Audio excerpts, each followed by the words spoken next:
बुलंदशहर से रीशु कुमार पत्रकार की report. One district one product की तर्ज पर यूपी में वन डिस्ट्रिक्ट वन क्राइम।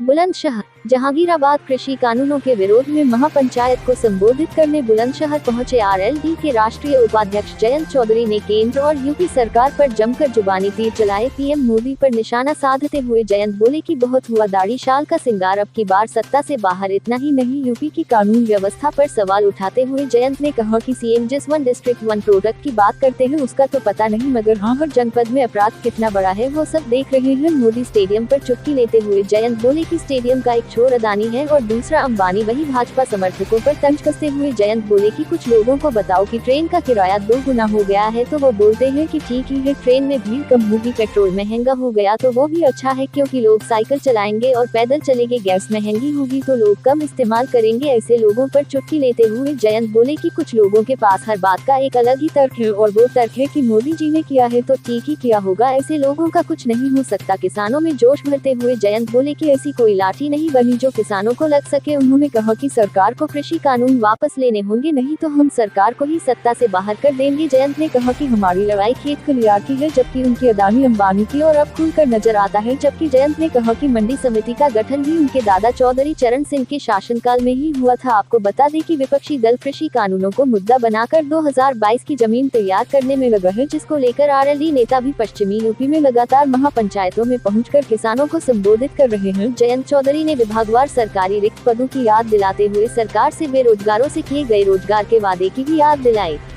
भाषण जयंत चौधरी बाइट जयंत चौधरी लगातार पंचायत सरकार को ये बहुत बड़ा मुद्दा बन चुका है। में काबू में नहीं रहा।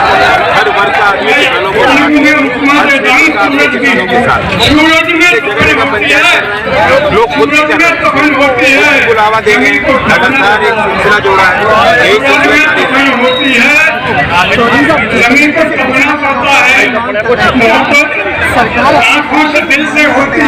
सरकार की अपनी मजबूरियां हो सकती है, कहीं ना कहीं बड़े फायदा पहुंचाने के लिए तंत्र बनाया। और योगी जी जब से आए हैं, मोदी जी जब से आए, बड़े लोग और ताकत हो रहे हैं देश में और प्रदेश में।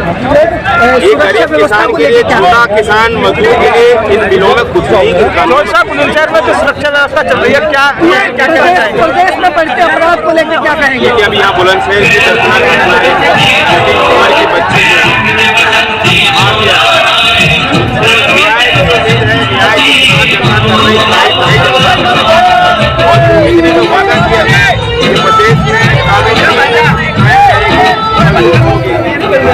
और वर्दी और कानून को मजबूत करने के लिए सरकार कदम उठाएगी। ये सब कुछ झूठ साबित है। लेकिन कहीं ना कहीं मानते हैं कि पुलिस भी सुरक्षित नहीं है। बिल्कुल सुबोध जो इंस्पेक्टर बुलंदशहर के थे उनका नाम मैंने हम मंच से भी किया और उनको याद किया, उनकी कुर्बानी को याद किया। और देश के लोग नमन करते हैं ऐसे ऑफिसर्स का जो लॉ एंड ऑर्डर को मेंटेन करने के लिए कुर्बानियां देते हैं। लेकिन कितना बड़ा दुर्भाग्य है कि उनके हथियारों का सम्मान बीजेपी पार्टी ने किया, उनके बचाव में पूरी पार्टी लगी रही।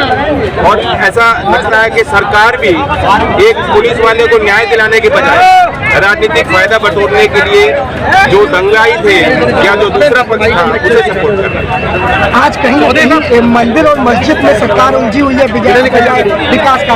सब पैतरे हैं, ये पुराने पैतरे, पुराने रास्ते हैं, पुराने मुद्दे हैं।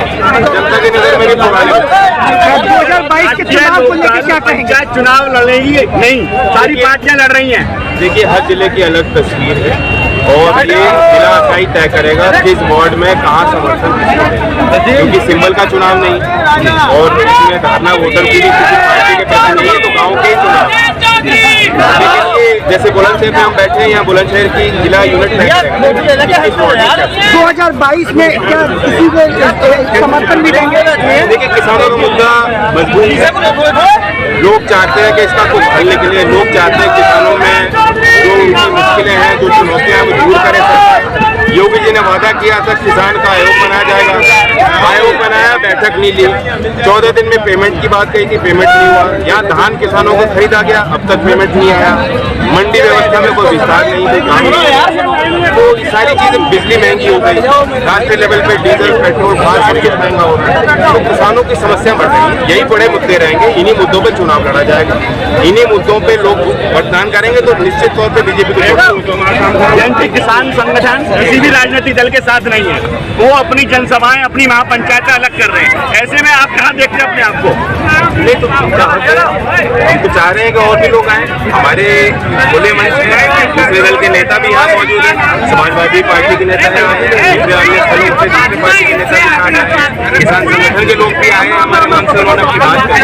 हमारी लड़ाई कोई वर्चस्व की नहीं, ना हम अपने हित को साधने की कोशिश कर रहे हैं, ये बड़ा मुद्दा है, सबसे बड़ा है।